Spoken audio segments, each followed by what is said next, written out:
This video is brought to you by Dr. Kristen R. Bromley's Guitar Method Book Series and Online Music Academy.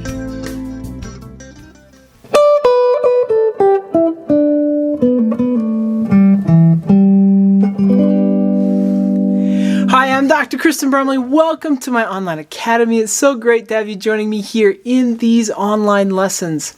This is lesson 16 in this series that comes out on Saturdays, where we're working on improvising solos and lead lines in the pop, rock, and blues styles. We've done so many things in this course.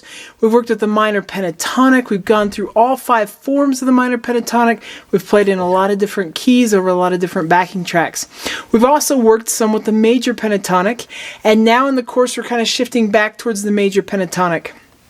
Just like we learned the 5 forms that fill out the neck for the minor pentatonic scale, we're going to do that same thing with the major pentatonic scale. So we have previously learned that for every minor pentatonic scale, there's a major pentatonic with the exact same notes. And we're just going to go through these in the same order we did for the minor pentatonic. So we're going to be using the same scale forms, but the root is different. The root changes, and now it becomes a major pentatonic scale instead of a minor pentatonic scale. So this is form 1 that we know from the minor pentatonic scale, and we've also worked it as a major pentatonic scale, having that root located where our pinky is on this low string instead of where our index finger was for the minor pentatonic, and we'll look at that. Now we've also learned with the minor pentatonic how we can basically take everything and shift it up a string and get a new form. So we're doing that here. We're shifting everything up a string, and we're going to form 2, which overlaps directly with form 2 of the minor pentatonic scale. So I have that up here on the board. There is a major blues scale that correlates, same notes as that blues scale that comes out of the minor scale. So when we add that extra pitch that's indicated by the asterisk or the star, then we're getting the major blues. So our major pentatonic has the root, the second, the third, the fifth, the sixth, and then it starts over. And we've learned this scale as a minor pentatonic. So I'm playing here in G major, and that's because the backing track, the jamming we're going to do, is in G major with this chord progression here. So I'm going to demonstrate everything. We're going to work it in G major. So I've got my pinky at that 10th fret as I use that major pentatonic there as an example. The minor pentatonic then, if I was playing E minor pentatonic, if I use my index finger, that's where it was to play the minor pentatonic. We're going to sort of look at it on its own though. Hopefully these forms are familiar to you if you've been progressing through the course. If not, you can jump in right here and then check out those previous lessons because you're going to want to. But we can jump in right here. The thing about the major pentatonic is when we've been playing with the minor pentatonic using the scale forms, we have to resolve in a different place. So sometimes it's nice just to sort of take them on their own, treat them as the major pentatonic. But I'm going to go through in that same order, sort of overlap with what we did with the minor pentatonic so you can create that connection. So we've got scale form 2 here. In the key of G major, if I stick my pinky at the 10th fret, I'm going to go ahead and play it. I'm going to play it without using the extra note for the blues scale. But I've got my pinky there, so I start on finger 4, and then on the next string 1, 3, 1, 3, and then I can go 2, 4, and then 1, 4. And I come back down the same way that I was there, and then I can continue down to 1, and then 4, 1, 4, 1, 4, just like that. If I play that without talking, it sounds like this. Ready, and...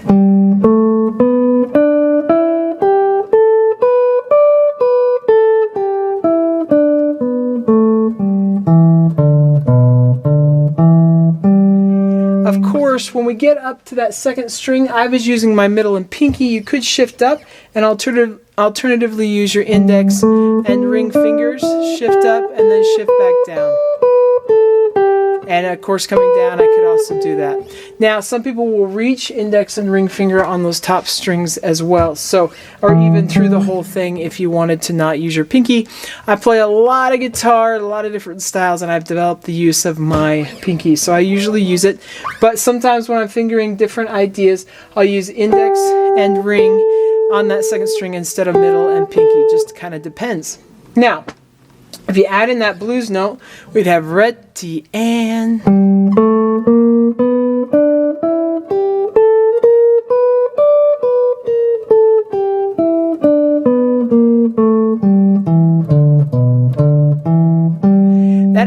and that adds the flatted third. And so it really helps when you're actually playing ideas to make sure and just be going one direction or the other, not sit on that note when the major keys it doesn't sound so good, but we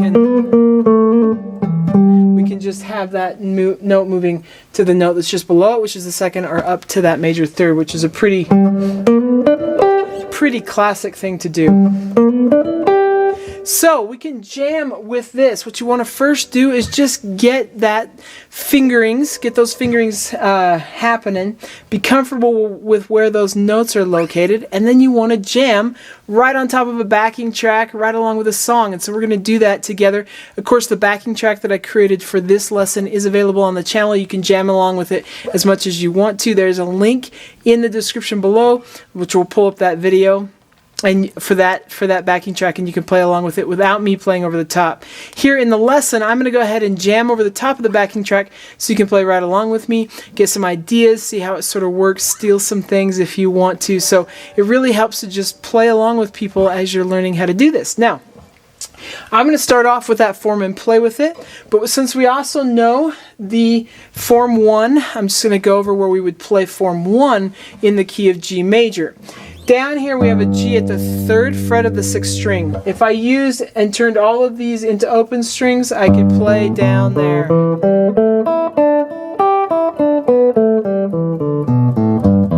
Added an extra note in there, so I'll just come down.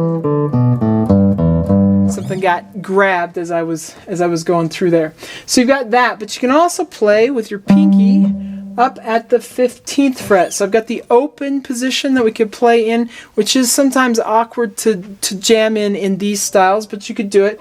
But if I put my pinky up at the 15th fret, I've got that major pentatonic there for form 1. And of course I could turn it into the blues scale.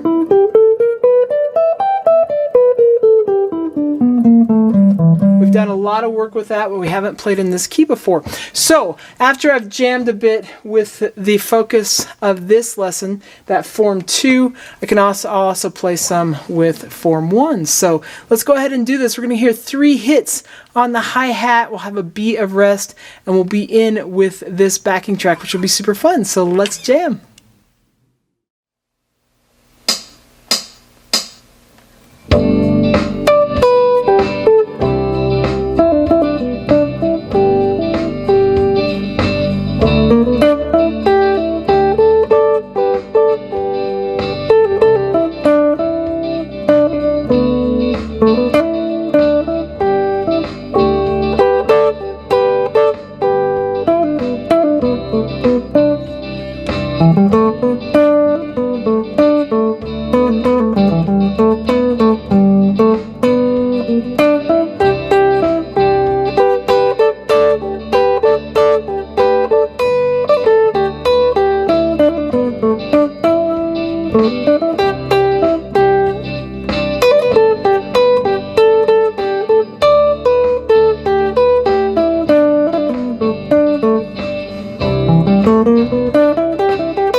Okay, great. I hope that was super fun for you. If you find it frustrating, just keep working at it.